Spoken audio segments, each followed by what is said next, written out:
Assalamualaikum warahmatullahi wabarakatuh. Teman-teman mahasiswa dimanapun Anda berada, mudah-mudahan Anda selalu dalam keadaan sehat walafiat dan selalu semangat di dalam menambah wawasan, menambah pengetahuan, selalu bergairah untuk terus belajar dimanapun, kapanpun, dalam situasi apapun, ya, dengan fasilitas apapun yang kita miliki.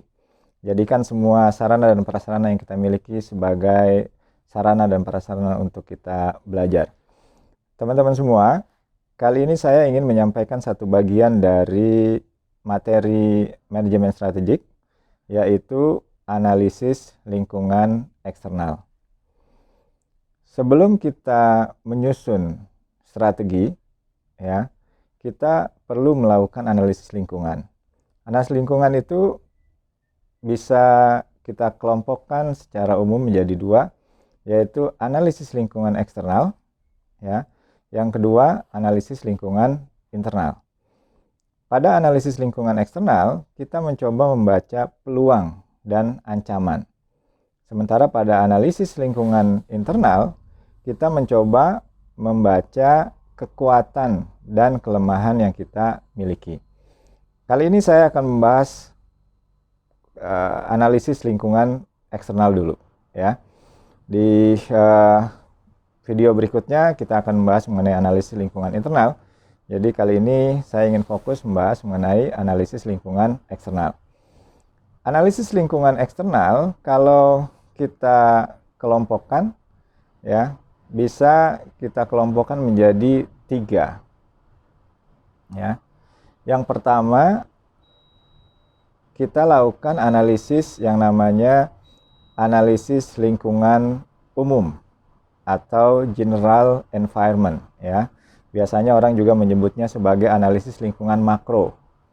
Analisis lingkungan makro itu kita mencoba memotret kondisi yang ada di dalam satu wilayah, ya, dalam satu daerah atau dalam satu negara yang dia memiliki dampak tidak hanya pada satu industri tertentu, tidak hanya pada satu perusahaan tertentu, tetapi memiliki dampak yang luas pada semua organisasi, semua perusahaan yang beroperasi di dalam satu wilayah yang sama. Ya, ini yang kita sebut dengan general environment. Apa saja general environment itu? Ya, kita bisa menganalisis yang pertama misalnya lingkungan ekonomi. Ya, lingkungan ekonomi di suatu wilayah, di suatu negara, tentu dia akan berdampak tidak hanya pada 1-2 perusahaan, tidak hanya pada 1-2 industri, tapi dia akan berdampak menyeluruh. Ya. Contoh misalnya pada saat negara tingkat pertumbuhan ekonominya melambat, yang terkena dampak tidak hanya 1-2 perusahaan atau 1-2 industri, yang terkena dampak tentu banyak perusahaan dan banyak industri yang beroperasi di suatu negara tersebut.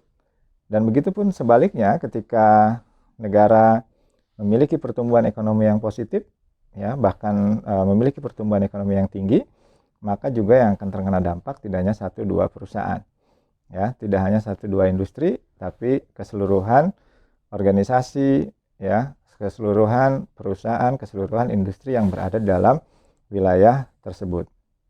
Nah, kemudian selain lingkungan ekonomi yang termasuk juga lingkungan makro, ya, kita bisa ada yang kita sebut dengan lingkungan, ya, analisis lingkungan makro itu yang kita sebut dengan PESTEL, ya, untuk memudahkan, ya. Apa aja itu PESTEL? Yang pertama, lingkungan politik. Oke. Ya, lingkungan politik. Jadi lingkungan politik ini berkaitan dengan struktur kekuasaan yang ada di suatu negara, ya, struktur pengambilan kebijakan, peraturan, ya, yang diciptakan oleh pemerintah dan lembaga terkait, ya, itu akan berpengaruh terhadap bisnis. Gejolak politik itu akan berpengaruh terhadap bisnis, ya. Kita tahu misalnya satu pergantian menteri saja misalnya itu bisa berpengaruh terhadap bursa saham, ya, bisa berpengaruh juga terhadap moneter, ya, bisa berpengaruh terhadap jalannya industri. Nah, jadi politik ini satu hal yang juga sangat penting untuk dianalisis. Kemudian yang kedua, E-nya adalah ekonomi, ya. Jadi politik, ekonomi, ya. Kemudian yang ketiga, S, yaitu sosial. Jadi lingkungan politik, ekonomi, dan sosial. Ini berpengaruh terhadap jalannya perusahaan, terhadap jalannya industri. Faktor sosial jelas berpengaruh, ya. Behavior masyarakat, ya, itu tergantung pada situasi sosialnya. Preferensi masyarakat terhadap sebuah produk, bagaimana masyarakat mengambil keputusan, ya, pembelian terhadap sebuah produk, itu tergantung pada setting sosialnya, ya. Kemudian juga ekonomi jelas tadi, ya, kalau income masyarakat, ya, meningkat, daya belinya meningkat, ya tentu ini menjadi peluang bagi banyak perusahaan, bagi banyak industri, ya. Dan sebaliknya, ketika daya beli masyarakat menurun, ya, income masyarakat menurun, tentu ini juga akan berdampak negatif pada banyak perusahaan, ya, karena spending budget yang bisa mereka alokasikan itu juga menjadi terbatas, ya. Nah, kemudian berikutnya T. T-nya adalah teknologi, ya. Jadi lingkungan teknologi ini sangat berpengaruh. Kita bisa melihat bagaimana revolusi industri 4.0 di semua negara, termasuk juga di Indonesia, ketika revolusi internet itu terjadi, ya, itu tumbuh yang namanya bisnis-bisnis baru yang dulu sebelumnya mungkin kita tidak pernah mengenal, ya, atau sebelumnya tidak pernah terpikirkan bahkan, ya, seperti misalnya ada ojek online, ada online delivery food, ya, kemudian ada bisnis-bisnis e-commerce, ya, bisnis-bisnis online lainnya, itu dipengaruhi oleh perkembangan faktor teknologi, ya. Bayangkan kalau satu negara, satu daerah yang internetnya belum berkembang, tentu bisnis online-nya juga menjadi tidak berkembang, ya. Nah, revolusi internet itu tidak hanya berpengaruh terhadap bisnis online, tapi juga bisnis-bisnis yang lain juga ikut terpengaruh, ya. Bahkan bisnis transportasi di Indonesia misalnya, kita melihat ada banyak armada taksi konvensional sebelumnya yang mereka anteng-anteng aja, banyak penumpang, tidak ada masalah dengan market. Tiba-tiba ketika terjadi revolusi industri 4.0, ya, kemudian ada taksi online, maka mereka ikut terdampak, mereka ikut terpengaruh, ya. Di dalam proses produksi dan industri juga begitu. Di dalam industri pertanian juga kita mengenal yang namanya smart farming misalnya, ya. Nah, ini juga memberikan dampak. Jadi teknologi itu memberikan dampak terhadap bisnis, terhadap industri, dan juga terhadap perusahaan. Nah, kemudian berikutnya, ya, yang tidak kalah penting juga adalah lingkungan hukum, ya. Jadi law, lingkungan hukum. Nah, lingkungan hukum ini menyangkut dengan peraturan perundang-undangan, ya, yang di setiap negara bisa jadi berbeda. Contoh misalnya aturan tentang peredaran minuman keras misalnya, ya. Ada negara-negara yang membatasi, ada negara-negara yang melarang, ada negara-negara yang bahkan sangat bebas misalnya. Nah, itu peraturannya sangat berbeda. Peraturan di dalam periklanan misalnya. Kalau di Indonesia itu tidak diperkenankan yang namanya iklan komparatif. Jadi sebuah perusahaan membuat iklan perbandingan antara produk dia dengan produk pesaing, itu tidak diperkenankan. Tetapi kalau di negara-negara seperti di Amerika, itu comparative advertising itu tidak ada masalah, ya. Jadi malah itu dianggap sebagai sesuatu yang bagus karena mencerdaskan konsumen, ya, sepanjang informasinya adalah informasi yang benar, gitu, ya, bukan informasi yang bohong.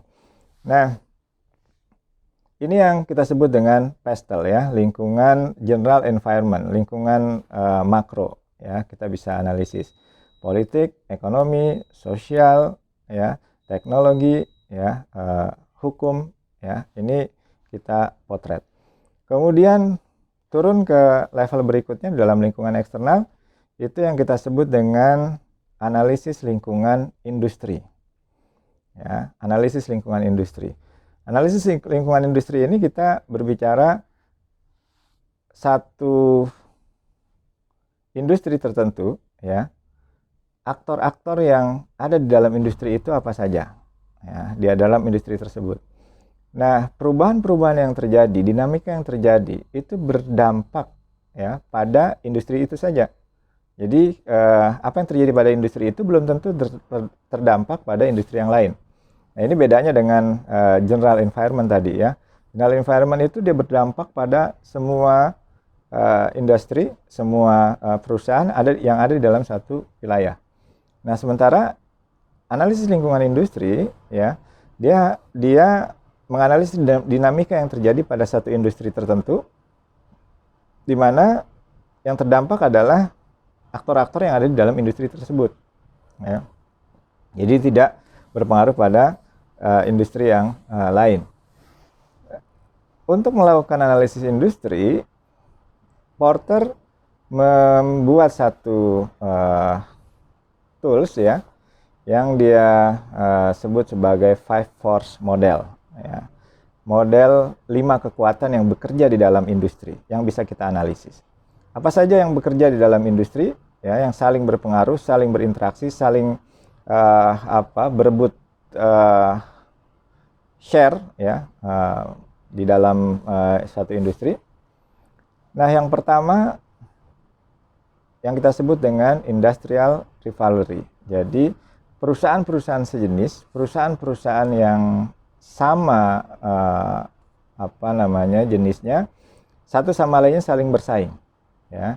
Misalnya industri airline, satu airline dengan airline lainnya itu saling bersaing, saling berhadapan-hadapan. Nah, itu kita sebut dengan industrial rivalry.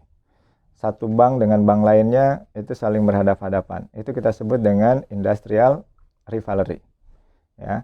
Jadi persaingan di antara perusahaan-perusahaan yang sejenis. Itu kita namakan sebagai industrial rivalry. Nah, kemudian ada yang kita sebut dengan potential new entrants, yang itu memberikan ancaman kepada industri, ya. Jadi potensi pendatang-pendatang baru yang bisa mengancam perusahaan-perusahaan yang sudah mapan di dalam satu industri, ya. Misalnya dulu ketika penerbangan nasional hanya diisi oleh Garuda, diisi oleh Merpati, diisi oleh Buruk, ya. Kemudian terjadi deregulasi, kemudian banyak pendatang-pendatang baru, ya. Pendatang-pendatang baru masuk ke dalam industri. Ada Air Asia, ada Lion Air, ada banyak pendatang-pendatang baru. Nah, itu kita sebut dengan new entrants, ya. Ancaman dari pendatang baru ini harus diantisipasi, harus kita analisis, ya. Nah, kadang-kadang ancaman dari pendatang baru itu tidak hanya datang dari luar negeri, bisa juga jadi dari dalam negeri, dari industri lain yang masuk ke dalam industri yang sedang digeluti. Contoh misalnya dulu persaingan di antara noodles misalnya, ya. Ada Indofood, ya, dengan produknya ada Indomie, Supermie, dan lain-lainnya. Kemudian ada mie ABC, kemudian ada noodles lain, ya. Nah, kemudian tiba-tiba masuk yang namanya Wings Food, ya. Wings Food masuk dengan produk yang namanya mie sedap. Nah, sebelumnya mungkin orang tidak terpikir bahwa Wings itu akan masuk ke industri makanan, karena sebelumnya Wings itu ada di dalam industri toiletries, ya. Dia membuat sabun, membuat hal-hal lain, tiba-tiba dia masuk ke dalam industri makanan dan salah satu produknya adalah mie sedap. Nah, itu menjadi ancaman, ya, ancaman pendatang baru pada saat itu. Nah, kalau sekarang mereka sudah menjadi industrial rivalry.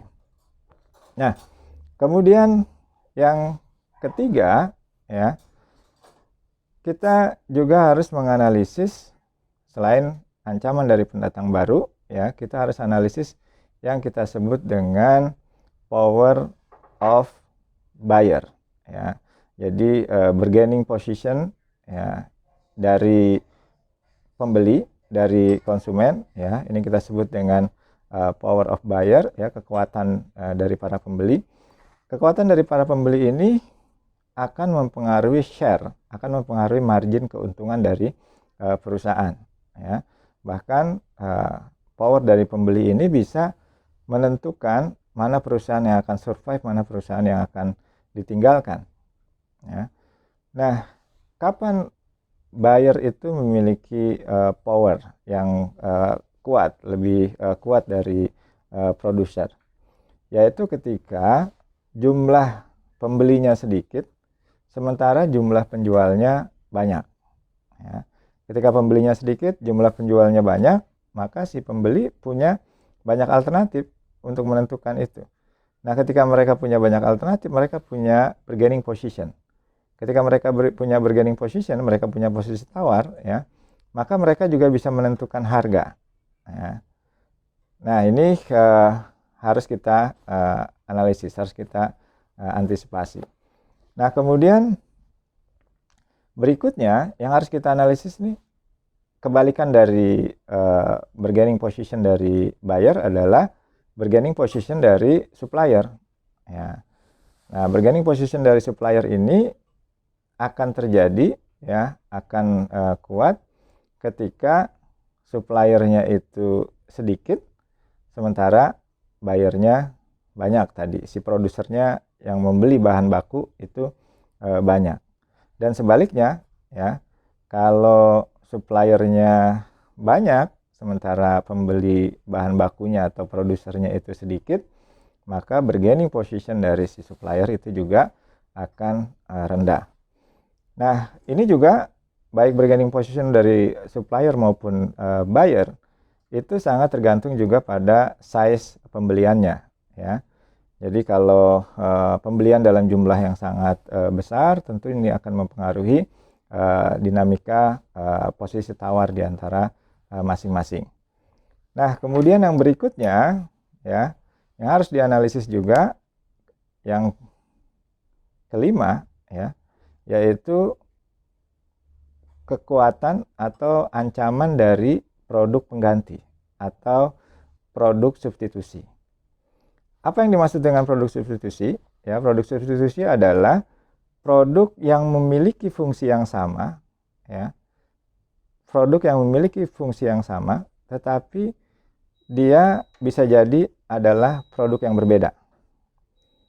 Ya, jadi fungsinya sama, tapi dia produk yang berbeda. Contoh misalnya, dulu kita mengenal yang namanya mesin fax, ya. Kita mengenal yang namanya kartu pos misalnya, atau kita mengenal yang namanya telegram di kantor pos untuk pengiriman cepat. Kita mengenal yang namanya wesel pos untuk mengirim uang. Nah, itu semua produk-produk lama, ya, tiba-tiba sekarang menjadi kehilangan relevansinya, bahkan sudah tidak laku lagi ketika ada produk substitusi.